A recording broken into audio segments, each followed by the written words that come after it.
హే బాబాకి జై బాబా అండి. అందరికీ జై బాబా. ప్రభు ఇచ్చిన అవకాశంలో ప్రార్థనా గీతాన్ని శ్యామల గారు పాడతారు. బుక్ రీడింగ్ అనంతరం హారతి ఎం నాగమణి, చలని నా స్వామి జ్యోతి గారు పాడతారు. జై బాబా. శ్యామల గారు. जय बाबा अवतार मेहर बाबा की जय। नमो मेहर बाबा अवतार नमो देव देवा।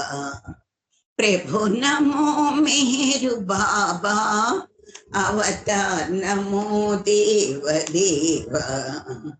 अपार दिव्या कृपा सागर अपार दिव्या कृपा सागर सकल चराचर जगदोद्धार सकल चराचर जगदोद्धार नमो मेहर बाबा अवतार नमो देव देवा। प्रभु नमो मेहर बाबा अवतार नमो देव देवा। जोहारुलिवे श्री मेहर बाबा जोहारुलिवे श्री मेहर बाबा। महिनि जनिंचिन मानव रूप महिनि जनिंचिन मानव रूप इह परानंद जीवन मीवा इह परानंद जीवन मीवा। भव भय भंजन परम पावन भव भय भंजन परम पावन। नमो मेहर बाबा अवतार नमो देव देवा। प्रभु नमो मेहर बाबा अवतार नमो देव देवा। अज्ञानांधत अंतमुचेसी अज्ञानांधत अंतमुचेसी दिव्य विज्ञान दृष्टि न संगी दिव्य विज्ञान दृष्टि न संगी। हरिषड्वर्गमु अंतरिंपगा हरिषड्वर्गमु अंतरिंपगा। अव्ययमोक्षं वनुग्रहिंपुनु अव्ययमोक्षं वनुग्रहिंपुनु। नमो मेहर बाबा अवतार नमो देव देवा। प्रभु नमो मेहर बाबा अवतार नमो देव देवा। जय मेहर बाबा जय मेहर बाबा जय मेहर बाबा जय मेहर बाबा जय मेहर बाबा जय मेहर बाबा जय। अवतार मेहर बाबा की जय। అందరికీ జై బాబా అండి. జై బాబా అండి. శ్యామల గారు చక్కటి ప్రార్థనా గీతంతో ఈ రోజు ఈ సహవాస్ ప్రారంభించినందుకు జై మెహర్ బాబా. జై బాబా అండి. మనం గత కొన్ని రోజులుగా సత్య సంపద అనే పుస్తకంలోని విశేషాలను తెలుసుకుంటున్నాం. అసలు ఇది ఇంగ్లీష్ లో రియల్ ట్రెజర్ అనే బుక్ అనమాట. దీన్ని 6 భాగాల కింద 6 పార్ట్స్ రాశారు ఆయన. రామకృష్ణ గారు ఏం చేశారంటే ఫస్ట్, సెకండ్ ఆ రియల్ ట్రెజర్ బుక్స్ ని ఒక పుస్తకంగా సత్య సంపద అని చెప్పి ఒక తెలుగులో అనువదించారు. నిన్నటి రోజు వరకు ఫస్ట్ పార్ట్ లో విశేషాలన్నీ తెలుసుకున్నాం. నిన్నటి రోజుతో 1వ భాగంలో విశేషాలన్నీ తెలుసుకున్నాం. నిన్నటి రోజుతో ముగిసిపోయింది మొదటి భాగం. ఈ రోజు 2వ భాగంలోకి వస్తున్నాం. అంటే ఈ 2 కూడా ఒక పుస్తకమే. తెలుగు పుస్తకంలో 2 భాగాలు ఒక పుస్తకం కిందే చేశారు, కానీ డివైడ్ చేశారు. ఇది 2వ భాగం. ఈ రోజు నుంచి మనం 2వ భాగంలో విశేషాలు తెలుసుకుందికి ప్రయత్నం చేద్దాం. ముందుగా ప్రతి పుస్తకానికి కృతజ్ఞతలని పరిచయం అని ఉంటుంది కదా, అలాగే దాన్ని యాజ్ ఇట్ ఈజ్ గా అలాగే ట్రాన్స్లేషన్ చేసేసారు కూడా రామకృష్ణ గారు. ఇక 2వ భాగంలో ముందుగా కృతజ్ఞతలు అని తెలియజేస్తున్నాడు రుస్తుం. ప్రీతముడైన అవతార్ మెహర్ బాబా మండలి వారికి ఈ పుస్తకాన్ని పూర్తి చేయడంలో వారందించిన సహకారానికి మరియు నా దృష్టినంతా మెహర్ బాబా పైననే కేంద్రీకృతం చేయడానికి అందించిన సాయంతో నేను వారికి రుణపడి ఉంటాను. నేను బాబా కోసం చేసిన పనిలో ఎదుర్కొన్న గడ్డు సమస్యలను ఆ సమయాల్లో నాకు మార్గదర్శకత్వాన్ని ఇచ్చి నన్ను సమర్థించిన బావు కల్చూరి అంటే ట్రస్ట్ చైర్మన్ గారికి కూడా నా ప్రత్యేక హృదయపూర్వక కృతజ్ఞతలు. ఈ పుస్తక రచనలో రూపకల్పనలో ఒక కఠినతర పాత్రను పోషించి సహకరించిన నా భార్య మెహర్‌కి కృతజ్ఞతలు చెప్పుకోవాలి. ఇదంతా 'రుస్తుం బి ఫలహాటి' రెండో భాగానికి కృతజ్ఞతలుగా తెలుపుతున్న అంశం. రుస్తుం అంటున్నారు, "నా వెన్నెముకకు సంబంధించిన సమస్యల వల్ల కూర్చోడానికి, రాయడానికి శక్తి లేని ఆ సమయంలో నేను చెబుతుంటే ఈ కథలను రాసి గ్రంథస్థం చేసే పనిని ఆమె నిర్వహించింది. ఇప్పుడున్న ఈ స్థితికి ఈ పుస్తకం రావడానికి తన సహకారాన్ని, సమయాన్ని ఇష్టాపూర్వకంగా కేటాయించి ఖర్చు చేసిన స్టీవ్ క్లీన్ గారికి నా కృతజ్ఞతలు. ఈ పుస్తక రచనలో నన్ను ప్రోత్సహించడమే కాక ప్రేమపూర్వక సహాయాన్నిచ్చి ఆరోగ్యం క్షీణిస్తున్న ముందుకు సాగేలాగా చేసిన నా స్నేహితుడు సమర్ దిల్జాన్ కూడా నా కృతజ్ఞతలు.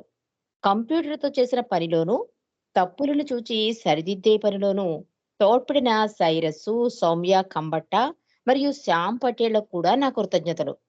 కంప్యూటర్ పనిలో, గ్రంథ ముద్రణలో సహకరించిన బెర్నార్డ్ రోడ్రిగోకు నా ప్రత్యేక కృతజ్ఞతలు. నిరంతరం సహకారాన్నిచ్చిన క్రేగ్ రఫ్‌కు, నాకు సహకారం అందించడానికి ఎప్పుడూ ముందుండి నన్ను వారి ప్రేమపూర్వక సహకారంతో నడిపించిన బాపా ప్రేమలో నా సోదరీ సోదరులైన వారందరికీ నా కృతజ్ఞతలు. ప్రతి ఒక్కరికి నా హృదయపూర్వక కృతజ్ఞతలు తెలియజేసిన తర్వాత, అందరిలో ఉన్న ఆ ఒక్కడైన ప్రీతముడు మెహర్ బాబాకు నా హృదయాన్నే అర్పించుకుంటాను. నా హృదయం, మనస్సు రెండూ శాశ్వతంగా ఒకే ఒక్కడైన ఆయనను చేరే మార్గంలో సహాయం చేయడానికి ఎన్నో భిన్న రూపాలలో నాకు కనిపించిన ప్రీతముడు మెహర్ బాబాకు కృతజ్ఞుడై ఉండడమే కాక రుణపడి ఉంటాను అని తన కృతజ్ఞతా వందనాలు రెండో భాగంలో రుస్తుం బి పల్హడి తెలియజేశారు. ఇక ఈ రెండో భాగంలో రెండో అంశం పరిచయం. ఈ పరిచయంలో కూడా ఏం చెప్తున్నారో మనం తెలుసుకుందాం. సత్య సంపద ఈ రియల్ ట్రెజర్ ముద్రించబడిన తర్వాత అది మండలి వారిని నిశితంగా విమర్శించినట్లుందని తెలిసి నేను ఆశ్చర్యపడ్డాను. కానీ నా ఉద్దేశం అది కాదు. దానికి విరుద్ధంగా నేను ఉన్నది స్పష్టంగా రాశాను. అంటే మణి ఇలా అన్నారు, నాకు నచ్చలేదు. ఇరిచ్ ఇలా అన్నాడు, నేను వాదించాను అని చెప్పాడు కదా! మొదటి భాగంలో. అదంతా ఏమైందంటే వ్యతిరేకంగా తీసుకున్నారట. అంటే మండలికి వ్యతిరేకంగా రాస్తున్నాడు రుస్తుం అనే మాటొచ్చేసిందని చెప్తున్నాడు. ఆ మాటకి నేను చాలా ఆశ్చర్యపోయాను అని చెప్తున్నాడు రుస్తుం. కానీ నా ఉద్దేశం అది కాదు. అసలు దానికి విరుద్ధంగా నేను ఉన్నది ఇప్పుడు స్పష్టంగా రాశాను అని చెప్తున్నాడు. ఎందుకంటే నేను బాబాకు సన్నిహితం కావడానికి, నాకు మండలి వారు అందించిన ఎంతో సహాయానికి నేను రుణపడినట్లు భావించాను. వారి సహాయాన్ని పొందిన ఆ సమయంలో నేను తరచుగా దానితో కంగారు పడి, ఏమీ తోచని పరిస్థితుల్లో ఉన్నందున నిజాయితీగా నాకు అది ఎలాంటి భావనలు కలిగించిందో వాటినలాగే చెప్పే ప్రయత్నం చేశాను. కానీ ఆ పుస్తకాన్ని చదివిన వారెవ్వరైనా నేను మండలి వారిని విమర్శించానని అనుకుంటే వారు నా భావాన్ని సరిగ్గా అర్థం చేసుకోవడంలో విఫలులయ్యారు అనుకుంటాను అంటున్నాడు. మన అదృష్ట భాగ్యం ఏంటంటే మనం ఎప్పుడు కూడా ఆ ఆలోచనతో ఈ పుస్తకం చదవలే. అందుకే స్టార్టింగ్ లోనే రామకృష్ణయ్య గారు అన్నారు. ఇందులోని ప్రతి అంశం కూడా మనకి దిశానిర్దేశ ఏర్పరుస్తుంది అని కూడా రామకృష్ణయ్య గారు రాస్తారు మొదటి భాగంలో. ఇప్పుడు రుస్తుం చెప్తుందేంటి? ఉన్నదున్నట్టు బాబా కూడా అంటారు కదా! కపటం వద్దు అని. అలాగే తనకి ఏ భావం అయితే కలిగిందో, ఆ భావం నివృత్తి ఎలా చేశారో మండలి, అది ఒక రకంగా నాకు సహాయపడింది బాబాని దగ్గర చేయడానికి. అందుకు నేను ఉన్నది ఉన్నట్టు రాశాను. ఒకవేళ ఎవరైనా పొరపాటు పడితే నన్ను అర్థం చేసుకోవడంలో విఫలులయ్యారనుకోవచ్చు అంటున్నాడు రుస్తుం. దానిని ఇంకా సులభమైన మాటల్లో చెప్పాలంటే, మండలి వారు చేసే దానిని నేను సరిగ్గా అర్థం చేసుకున్నానా? లేదా? అనే దానికన్నా, నేను నా పరిమిత అహంకారపూరిత ఆత్మ యొక్క పరిమితులను ఎదుర్కొని, అధిగమించడానికి సహాయం అందించడానికే ఎక్కువ ప్రాధాన్యతనిచ్చారు. అది చేయడానికి ఒక్కొక్కసారి వారవలంబించిన విధానాలను అంగీకరించడం మనసుకు సులభమైనదిగా ఉండేది కాదు. అంతే కదా! ఒక్కొక్కసారి ఒక డాక్యుమెంట్ విషయంలో చాలా సార్లు కొన్ని వందల సార్లు ఆ డాక్యుమెంట్ రాయిస్తాడు బావూజీ ఈ ఫ్యాక్టరీ విషయంలో. కానీ అంత సహనాన్ని మనసు ఒకవైపు ఎదురు తిరుగుతున్నా కూడా దాని నోరు మూయించి హృదయం చెప్పే మాటే వింటూ బావూజీ ఎలా అంటే అలా చేశాడండి రుస్తుం. కాబట్టి ఇక్కడ అదే అంటున్నాడు. అది అంత సులభమైంది కాదు అని చెప్తున్నాడు. మండలి చెప్పినట్లుగా వినడం. సద్గురువు జాఫర్ ఆయన సద్గురువు గురించి చెప్పినది నాకీ సందర్భంగా గుర్తుకు వస్తోంది. అంటే ఒక సద్గురువు జాఫర్ ఆయన సద్గురువు గురించి చెప్పాట. నేనిక్కడికి సత్యశోధనం కోసం వచ్చాను కానీ, నాకు దొరికింది పిచ్చితనం. అయినా నేనిక్కడికి నేనెక్కడికైనా వెళ్ళి ఉంటే నాకది కూడా దొరికేది కాదు. అంటే ఇక్కడున్న అదే అంటాడు ఈ రిచ్ కూడా. అంటే ఫలానా వాళ్ళ వల్ల బాబా దాంట్లోకొచ్చాము అని చెప్పి వాళ్ళకే ఎక్కువ మనం ప్రాముఖ్యతనిస్తూ ఉంటాం కదా! రిచ్ ఏమంటాడు ఎప్పుడు మొదటి స్థానం బాబాకే. అక్కడ ఏం లభించినా సరే, బాబా దగ్గర ఏం లభించినా కూడా ఒకసారి చూడండి మనం ఎప్పుడు చూసినా స్కైప్‌లోనే ఉంటారు. ఎప్పుడు బాబా మాటలే మాట్లాడతారంటారు. అది ఒక రకంగా పిచ్చే. కానీ అది మనకి లాభదాయకమే కదా! ఇక్కడ రుస్తుం కూడా అదే అంటున్నాడు. నేను ఈ సందర్భంగా మీకు చెప్పవలసిందేంటంటే ఒక సద్గురు అంటాట. సత్య శోధనం కోసం మనకి అంటే బాబా మీద పిచ్చే అనుకోండి. ప్రేమ పదులు ముందు మనకి పిచ్చి మొదలవుతుంది కదా! అలా పిచ్చి దొరికినా అది మంచిదే అన్నట్ట సద్గురువు. అయినా నేను ఎక్కడికి వెళ్ళి ఉంటే ఎక్కడికైనా వెళ్ళి ఉంటే నాకది కూడా దొరికేది కాదు కదా! అంటే మనం ఒకవేళ పక్కకి తిరిగామనుకోండి ఒకవేళ టైమ్ స్పెండ్ చేయలేకపోయాం. ఈ యొక్క స్కైప్‌లో గానీ, ఏదైనా సరే. అప్పుడు దొరికేదేమవుతుంది? ఇంకోటి దొరుకుతుంది. దానివల్ల మనకి లాభం ఏం చేకూరదు. కానీ ఈ పిచ్చి ఏమవుతుందంటే, ఈ బాబా మీద అధికాధికంగా ప్రేమ అవుతుందంటే, మన మార్గాన్ని సుగమనం చేస్తుంది. మన జీవిత లక్ష్యాన్ని, గమ్యాన్ని సులువు చేస్తుంది. కాబట్టి అది పిచ్చయినా కూడా మంచికే సత్య శోధనలో అది కనుక జరిగితే అని జెప్పాట సద్గురువు. కాబట్టి నాకు వారు చూపించిన పిచ్చితనానికి మండలి వారికి నేను శాశ్వతంగా కృతజ్ఞుడై ఉంటాను. అంటే వాళ్ళు చేసే ప్రతి చర్య కూడా నా మనసు ఎంత ఎదురు తిరిగినా కూడా నేను ఎందుకు అలాగ వాళ్ళతో పాటు ఉండి వాళ్ళ పిచ్చి అంటే ఒక రకంగా అంటారు కదా ఎవరైనా! దానికి కూడా నేనెందుకు సరెండర్ అయ్యాను అంటే ఎప్పటికీ నేను కృతజ్ఞతలుగా ఉండాలి. ఎందుకంటే అది అవన్నీ కూడా బాబాకి దగ్గర చేసే మార్గాలయ్యాయి అని చెప్తున్నాడు రుస్తుం. ఈ రియల్ ట్రెజర్ గ్రంథం చదివిన పాఠకుల నుండి నాకు లభించిన సలహాలేమిటంటే, నేను మండలి వారితో గడిపినందువల్ల నాకు కలిగిన ఆంతరిక దృక్పథం గురించి వ్రాయమని కోరారు. ఈ రకమైన అనుభూతులు నాకే రకంగా ఉపయోగపడ్డాయి? అలా నేర్చుకున్న వాటిని నేను ఆచరణలో పెట్టగలుగుతున్నానా? ఆచరణలో పెడుతున్నట్లయితే అది నెరవేరుతున్నదా?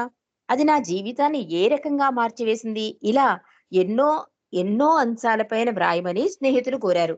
అంటే మండలికి అంత దగ్గరగా ఉన్నాడు కదా! ఒకవేళ అక్కడ తనకి బాధ కలిగినా కూడా ఆ అనుభవం ఎలాగా అనుభవాన్ని తీసుకున్నాడు? దాన్ని ఎలా ఆచరణలో పెట్టగలిగాడు?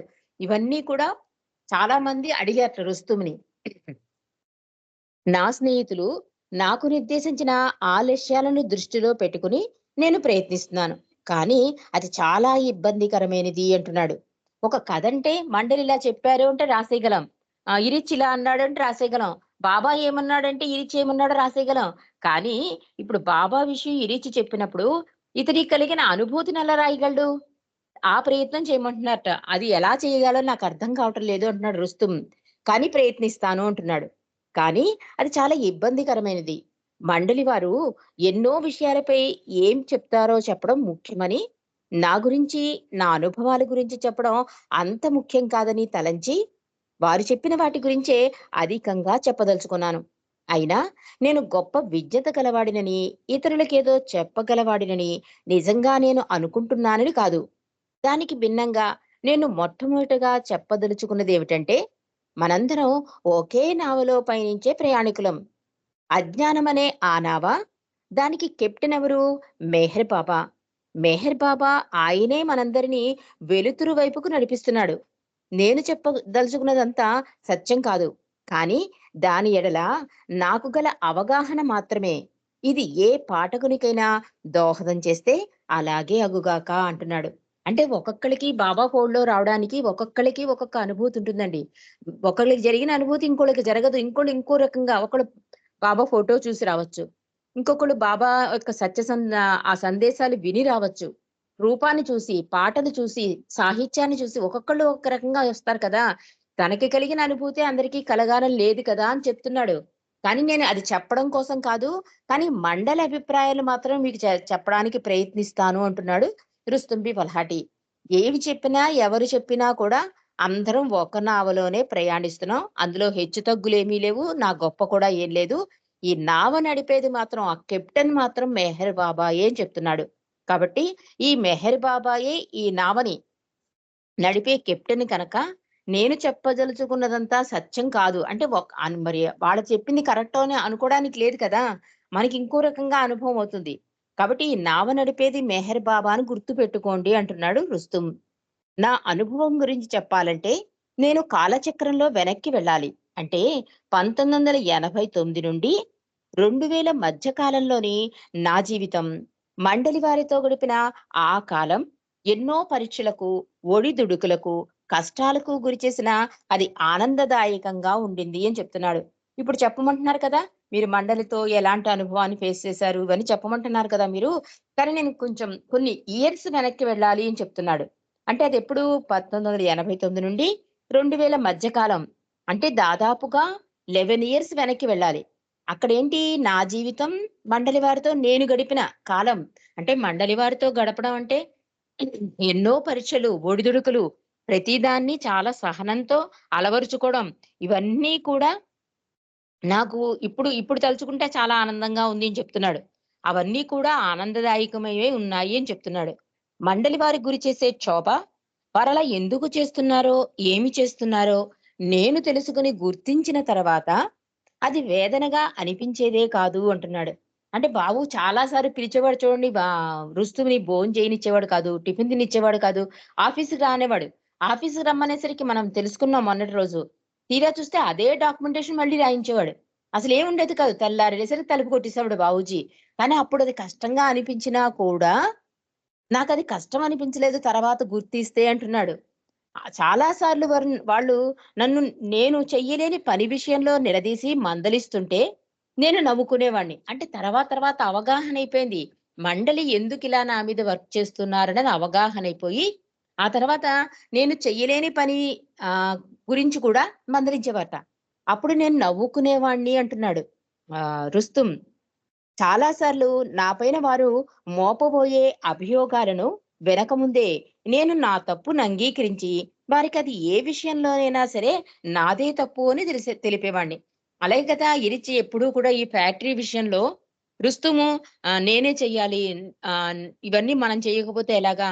మండలి మంచి కొరకే గదా చేస్తున్నాను. ఇది కూడా బాబా పనే గదా! చాలా సార్లు ఇరిచ్చితో వాదిస్తాడు. ఆఖరికి ఇరిచి దగ్గర ఒకరోజు సరెండర్ అయిపోతాడు. ఇది నా పని కాదు. బాబా పని. నా పని వేరు అన్నట్టుగా అంటే నువ్వు ఏం చేస్తున్నావంటే, ఏదో నా కాలక్షేపం కోసం చేస్తున్నాను ఈ పని అన్న ధోరణిలోకొచ్చాక ఆ పని సక్సెస్ అవుతుందండి. అంటే ఎప్పుడైతే నేను అనేది లేకుండా అయ్యాక అప్పుడు ఆ పని సక్సెస్ అయ్యేది. అది తెలిసిపోయింది నాకు అంటున్నారు. అందుకని రుస్తుం ఏం చేసేవాడు ముందే వాళ్ళు తిడతారని ముందే ఒప్పేసుకునేవాట. ఆ తప్పు చెయ్యకపోయినా కూడా తప్పు అంగీకరించేసేవాడిని. అలా నా తప్పుని నేను ఒప్పేసుకునేవాళ్ళం వాళ్ళ ముందు అని చెప్తున్నాడు. ఒకరోజు నేను బాబూజీతో ఇలా చెప్పాను. నేను మండలి వారి నుండి నేర్చుకున్న అత్యున్నత పాఠం ఏమిటంటే, నేను అంటే అహం ఎప్పుడు తప్పు చేసేవాడినే. ఏ వ్యక్తి అయినా నేను చేసిందే సరైందని రూఢీగా చెప్పడానికి ఎంతో సమయం, శక్తి వృధా చేయవలసి వస్తుంది. ఎవరైనా తను చేసిందే సరైందని భావిస్తే అంతం లేకుండా తన వాదన వినిపించవచ్చు. తప్పుని ఒప్పుకుంటే అన్ని వాదనలు ముగిసిపోతాయి. సమయం, శక్తి వృధా కావు. కాలం గడిచిపోతుంటే బావూజీ నాకు సుత్తి వేయడం మానేసినట్లు గుర్తించాను. అంటే ఈ యహాన్ని అడిచే వరకు వాళ్ళ వర్క్ అలా చేసేవారమాట. ఒకరోజు బావూజీతో కూడా చెప్పేశాడు. నాకు మండలి నుండి నేను నేర్చుకున్న అత్యున్నత పాఠం ఏంటంటే, ఈ నేను చంపుకోవడమే. ఆ నేను ఎలా చంపుకున్నాను అంటే, ఈ బావూజీ కానీ, మండలి గాని ఏదైనా చెప్పిందే చెప్పి, చేసిందే చేయిస్తుంటే అప్పుడు నాకు అవగతమైంది. నా తప్పేంటో నేను తెలుసుకున్నాక ఇంక బావూజీ కానీ, మండలి వాళ్ళు గాని ఇంక క్లాసులు అంటే చెప్పిందే చెప్పడం మానేశారుమాట. అలా బావూజీని గమనించాను అని చెప్తున్నాడు. నేను ఆయన వేసే సుత్తిని, నా పిచ్చితనాన్ని కొన్నిసార్లు పొందలేకపోయానని నిజంగానే భావించాను. నేను హాస్యంగా అడిగేవాడిని. బావూజీ మీ ఆరోగ్యం బాగానే ఉందా? అని. బావూజీ ఆశ్చర్యంతో నేను బాగానే ఉన్నాను. ఎందుకలా అడుగుతున్నావు? అని ఆశ్చర్యం వ్యక్తం చేసేవారు. అంటే బావూజీ సహజ ధోరణి ఏంటి? ఈ రుస్తుమ్‌ని సతాయించడం. అలా సతాయించడం తగ్గిపోయేసరికి నేను కొంచెం అనీజీనెస్ ఫీల్ అయ్యాను. ఎందుకంటే అదో రకమైన ఎంజాయ్‌మెంట్‌లో ఉన్నాడు కదా! ఆనందంగా అనుభవిస్తున్నాడు. ఆహ్, బావూజీ యొక్క పిచ్చితనాన్ని. ఒకసారి హాస్యంగా అన్నట్ట రుస్తుము. అంటే కొంచెం చొరవ, వాళ్ళ మీదున్న అభిమానం. బావూజీ మీ ఆరోగ్యం ఎలా ఉంది? అంటే రోజు చేసే ఈ సణుగుడు లేదనమాట. ఈ క్లాస్ పీకడం లేకపోవడం వల్ల ఈ రుస్తుం అన్నట్ట. బాబూజీ మీ ఆరోగ్యం బావుందా? నేను బాగానే ఉన్నాను. ఎందుకలా అడిగావు? అంటే నేను హాస్యంగా అన్నాను. మీరు నాకు సుత్తి వేయడం మానేశారు బాబూజీ. అందువల్ల మీరు అనారోగ్యంగా ఉన్నారేమోనని నాకు ఆశ్చర్యం కలిగి అడిగాను అన్నాడు రుస్తుం. బాబూజీ నవ్వుతూ ఇలా చెప్పేవారు. వేచి చూడు, ఒక భారీ సుత్తి త్వరలోనే నీ మీద పడబోతోంది అన్నారు బాబూజీ. అంటే ఎందుకు వాళ్ళని పలకరించామంటారు చూసారా? అలా బాబూజీ కూడా కంగారు పడకు. త్వరలోనే పెద్ద సుత్తోకటి నీ నెత్తి మీద పడుతుందని చెప్పాట. ఆ భారీ సుత్తి 2000 సంవత్సరంలో నా ఆరోగ్యం పూర్తిగా క్షీణించినప్పుడు నిజంగానే నా పైన పడింది అంటున్నాడు రుస్తుం. అది నెమ్మదిగా జరగలేదు. అకస్మాత్తుగా ఒక్క రాత్రిలోనే అది జరిగిపోయింది. నేను చురుకుగా పనిచేస్తూ అది కూడా బయటికి వెళ్లి చేసే పని. అయినా కూడా ఆ రోజు నేను మంచం పై నుండి లేవలేకపోయాను. అన్నాడు కదా బాబూజీ కంగారు పడకు. అంటే అదెప్పుడూ కూడా మనకి ఎగ్జాంపుల్ కూడా చెప్తారు. అహంకార నిర్మూలనకి దీపం చుట్టూ తిరిగే దీప పురుగులతో పోలుస్తారు బాబా. అవి దీపం కాలుతుందని తెలిసినా దాని చుట్టే తిరుగుతూ ఉంటాయి చూడండి దీప పురుగులు. అలాగే ఈ మండలి వాళ్ళు ఎప్పుడూ కూడా బాబా ఎన్ని పరీక్షలు పెట్టినా బాబా కోసమే ఉన్నారు కనుక తట్టుకున్నారు. బాబూజీ అదే చెప్తున్నాడు. అప్పుడే అయిపోలేదు. ఇంకా పెద్ద సుత్తుంది నీ నెత్తి మీద అని. అలా ఎప్పుడైతే అన్నాడో అది జరిగిపోయింది అని చెప్తున్నాడు. ఎలా జరిగింది? ఏదో బయట పని కోసం వెళ్దామనుకునే టైంకి ఆ రోజు మంచం మీద నుంచి లేవలేకపోయాట. నేను మంచం పై నుండి లేవలేకపోయాను. స్నానానికి వెళ్ళడం గాని, లేదా వంట గదిలోనికి వెళ్ళడం కూడా ఆయాసం కలిగించేవిగా అయిపోయాయి. రోజంతా పడుకునే ఉండేవాడిని. మాట్లాడడం కూడా ఆయాసం కలిగించేది. నా మనసులో మబ్బులు కమ్ముకున్నట్లయిపోయేది. ఇతరులు చెప్పేదానిపై దృష్టి సారించడం కష్టంగా ఉండేది అంటున్నాడు రుస్తుం. ఆ నిస్సత్తువ నెమ్మదిగా తగ్గుతుందని అనుకున్నాను. కానీ రోజు, నెలలు గడిచిపోయినా మార్పు కనిపించకపోయేసరికి నాలో దిగులు ప్రారంభమైంది. నేను సుప్రసిద్ధులైన వైద్యులను, సంప్రదాయ శాస్త్రీయమైన లేదా ఇతర విధానాల వైద్యంలో ప్రాక్టీస్ చేసేవారిని సంప్రదించాను. అంటే సడెన్‌గా నిస్సత్తువైపోయాడనమాట. తన పని తను చేసుకోలేనంత నిస్సహాయుడైపోయాడు. అందుకని ఈ డాక్టర్‌ని వాళ్ళందరినీ కూడా సంప్రదించానని చెప్తున్నాడు. వారిలోని ప్రతి ఒక్కరూ ఒక్కో రకంగా చెప్పడంతో నేను హతాశుడనయ్యాను అంటున్నాడు రుస్తుం. ఎన్నో నెలల చికిత్స తర్వాత కూడా ఆరోగ్యం మెరుగుపడకపోవడంతో నేను ఖిన్నుడినైనాను. నా ఆరోగ్య చికిత్స వల్ల నయం కాకపోవడమే కాక ఇంకా క్షీణిస్తూ పోయింది. ఏం జరుగుతుందో తెలియని స్థితిలో నేను నిరాశమయ స్థితిలోనికి జారుకున్నట్లు భావించాను. దాదాపు 2 సంవత్సరాలుగా నా ఆరోగ్యంతో చేస్తున్న పోరాట ప్రయత్నంలో నివారణ కోసం చేసిన యత్నాలలోనూ, చురుకైన మనిషిగా మళ్ళీ ఆరోగ్యాన్ని పొందాలనే ప్రయాసలోనూ ఉపశమనం దొరకనందున అన్నీ వదిలేసి నన్ను నేను బాబా పాదాల చెంత అర్పించుకోవాలి అనుకున్నాను. ట్రస్ట్ ఆఫీసు ప్రాంగణంలో ఉండడానికి అనుమతి కోరుతూ బావూజీకి ఉత్తరం రాశాను. నా ఆరోగ్యం ఎంత క్షీణించిందో ఆయనకు తెలిపి నేను ఏ రకంగానూ ట్రస్టుకు సంబంధించిన పని చేయలేనని చెప్పాను. బావూజీ చాలా ఉదారంగా నాకు సమాధానమిచ్చి, నీకోసం ఇక్కడ ద్వారాలు తెరిచే ఉన్నాయి. నీవెప్పుడైనా రావచ్చు. నీవు ఎంతో పనిచేశావు. ఇక్కడికి వచ్చి విశ్రాంతి తీసుకోవచ్చు. ఇక్కడిక బాబా నీపైన తన పనిని చేసుకోనివ్వు అని సూచించారు. ఇప్పుడు ఇక్కడ మనకు అర్థం అవ్వాల్సిందేంటంటే ఇన్నాళ్ళు కూడా నేను చేస్తున్నాను అనే భావనుంది కదా! అంటే పూర్తిగా బాబా ఎప్పుడూ కూడా ఈ అహంకారాన్ని వేళ్ళతో సహితంగా పెకిలించేస్తారండి. అది మండలైనా సరే, స్థిర నివాసం వ కున్న వాళ్ళకైనా సరే. ఒక ప్రేమికుడిగా వెళ్తే మాత్రం ఇంత వర్క్ జరగదు. స్థిర నివాసం ఏర్పరుచుకుని బాబాయే కావాలని వెళ్ళిపోతూ ఉంటారు కదా! వాళ్ళ మీద మాత్రం వర్క్ చాలా దారుణంగా ఉంటుంది. రుస్తుం ఏమంటున్నాడు? ఎప్పుడైతే మండలి, ఈ బావూజీ, ఈ రిచ్చి క్లాసులు పీకడం మానేస్తే, ఆహా! నేను వాళ్ళకి సరెండర్ అయిపోయాననుకున్నాడు. కానీ అవ్వాల్సిందెవరికి? బాబాకి కదా! అందుకని బావూజీ చెప్తున్నాడు, ఇంకా పెద్ద సుత్తి నీ మీద పడుతుందని. ఆ పెద్ద సుత్తెలా వచ్చింది? అనారోగ్య కారణంగా. ఈ అనారోగ్యం వస్తే అండి సమస్తము మూసుకుపోయినట్టు అనిపించేస్తుంది మనకి. అసలు ప్రపంచమే లేదన్నట్టు అనిపిస్తుంది. రుస్తుం అలాగే అయిపోయాడు. ఎన్నాళ్ళు కొన్ని సంవత్సరాలు అలా అనారోగ్యంతో ఉండిపోయాట. ఇంకా ఆఖరికి ఆహ్, ఇదేం కాదు. నా అనారోగ్యం వీటి గురించి కాదు నేను ఆలోచించవలసింది.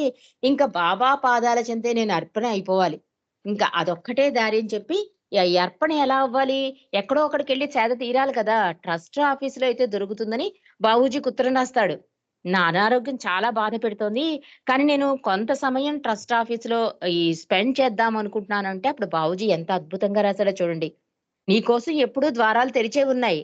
కానీ మనమేమనుకుంటామంటే, మన పని ఉంటేనే అక్కడికెళ్ళాలి. లేకపోతే మన కోసమైతేనే వెళ్ళాలి అనుకుంటాం. బాబా సమాధి దర్శనం కూడా ఆయన ఎదురు చూస్తూ ఉంటాడు మన కోసం. మనమేమనుకుంటామంటే, మనకు బాధ కలిగినప్పుడో, ఇంపార్టెంట్ డేట్స్‌లోనో అలా వెళ్తాం. కానీ ఒక్కొక్కసారి క్యాజువల్‌గా కూడా బాబా కోసం వెళ్ళే సందర్భాలుండాలనమాట. మన కోసం వెళ్ళే సందర్భాల కన్నా, బాబా కోసం వెళ్ళే సందర్భాలు మనం ఏర్పరచుకోవాలి. ఇక్కడ రుస్తుంకి ఎలా ఏర్పడింది? అనారోగ్యం వచ్చేసింది. ఇంకిదేమీ కాదు. బాబా తప్ప ఇంకేమీ లేదు అన్న స్థితికొచ్చేసాక, అప్పుడు ట్రస్ట్ ఆఫీస్‌కెళ్ళి కూర్చోవాలనే ఆలోచనొచ్చింది చూడండి. అంటే పనుంటేనే వెళ్దామనుకున్నాడు. కానీ అది అవసరం లేదు. బాబాతో ఉండడానికి ఏమీ అక్కర్లే. బాబా కోసమే వెళ్ళొచ్చుమాట. అదే చెప్తున్నాడు బాబూజీ. "నీకు పని లేకపోయినా పర్వాలేదు. నువ్విప్పటికే చాలా పని చేశావు. కాబట్టి నువ్వు రావచ్చు. ఈ ద్వారాలెప్పుడు తెరిచే ఉంటాయి.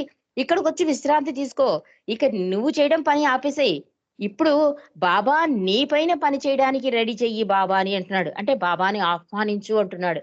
అంటే ఒక రకంగా బాబా నీ పైన వర్క్ చేస్తున్నారు. ఈ అనారోగ్యమైన ఏదైనా సరే మనకొక కష్టమొచ్చినా, ఏదొచ్చినా కూడా బాబా నా మీద వర్క్ చేస్తున్నారని భావించాలమాట. వర్క్ చేయడం అంటే హ్మ్. మన సంస్కార ప్రక్షాళన జరుగుతోందని మనం భావించాలి. కాబట్టి ఇక్కడ బాబూజీ కూడా ఏమంటున్నాడు, అప్పటికి నా ఆరోగ్యం ఎంతగా క్షీణించిపోయిందంటే, రుస్తుం చెప్తున్నాడు, కర్రల సహాయం లేకుండా నడవలేకపోయేవాడిని అని చెప్తున్నాడు. ఎందుచేతనంటే, నా కాళ్ళు, చేతుల్లో తీవ్రమైన పోటు బాధించేది. ట్రస్ట్ ఆఫీసులో నా బాధలకు కొంత ఉపశమనం కలిగిస్తుందని భావించాను. కానీ ఇంకా అధికమైపోయాయి అని చెప్తున్నాడు. మనమేమనుకుంటామంటే రుస్తుం ఆడికెళ్ళాక సేద తీరాడేమో అనుకుంటాం. రుస్తుం గూడా అలాగే భావించాడు. అక్కడికెళ్తే కాస్త రిలాక్సేషన్‌గా ఉంటుందనుకున్నాడు. కానీ బావూజీ ముందే చెప్పేసాడు. "ఇంక నువ్వు చేసిన పని ఆపేసేయి. బాబా నీ మీద పని చేయడానికి రెడీ అవుతున్నారు. ఆయన పని ఆయన చేసుకోనివ్వు" అంటే అర్థం ఏంటంటే, అది ఏదైనా సరే యాక్సెప్ట్ చేయాలమాట. దానివల్ల రుస్తుంకేమైంది? బాధలెక్కువయ్యాయి కానీ తగ్గలేదు అని చెప్తున్నాడు. మరి మిగిలిన విశేషాలు సోమవారం తెలుసుకుందామండి. మరి హారతికి నాగమణి గారు, చలనీనాథస్వామి, జ్యోతి గారు పాడవలసిందిగా కోరుతున్నాను. అవతార్ మెహర్ బాబా కీ జై. జై బాబా మణి.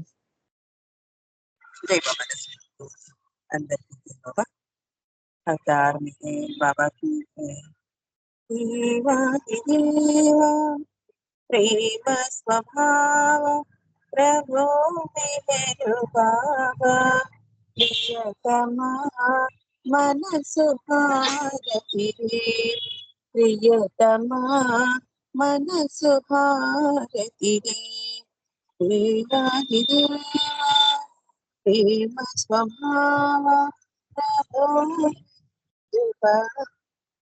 प्रियतमा मनसु हारति प्रियतमा मनसु हारति प्रेम ज्योतिना हृदयगिंचु काम क्रोधमुల మది తొలగించు ప్రేమ జ్యోతిమా హృది వెలిగించు కామను వీడక నిన్ను ప్రేమించు ముఖు కరుణించవయా ప్రియతమా మనసు హారతిది ప్రియతమా మనసు హారతి నీదిల నామమి మదిని స్మరించు నీదిల రూపమి మృదికి రచించు నీదిల పదముని ఆరాధించు నీదిల పదముని ఆరాధించు మము కరుణించవయా ప్రియతమా మనసు హారతిదే ప్రియతమా మనసు హారతిదే అహంకారము హారతి కాగా అహంకారము హారతి కాగా ఇహమే పరమై ప్రకాశించగా ఇహమే పరమై ప్రకాశించగా పాటి శరణు సాయుధ్యము పొందగా పాటి శరణు సాయుధ్యము పొందగా మము కరుణించవగా ప్రియతమా మనసు హారతి ప్రియతమా మనసు హారతిదే దేవాది దేవ ప్రేమ స్వభావ ప్రభో మేరు బాబా ప్రియతమా మనసు హారతిదే ప్రియతమా మనసు హారతిదే अवतार मिले बाबा की जय अवतार मिले बाबा की जय अवतार मिले बाबा की जय प्रेमावतार मिले बाबा की जय मौनावतार मिले बाबा की जय दुर्गावतार मिले बाबा की जय परमावतार मेहर बाबा की जय बाबा जय बाबा अंडी अवतार मेहर बाबा की जय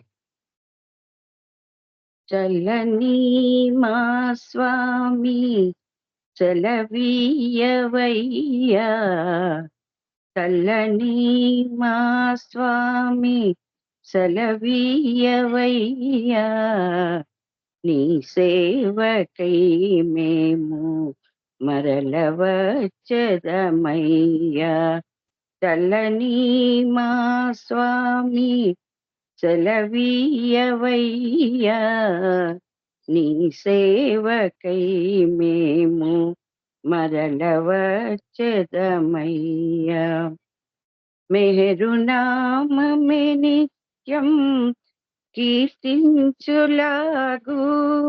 మెహరునామమే నిత్యం కీర్తించులాగు ఎల్లవేళల నిన్ను స్మరించులాగు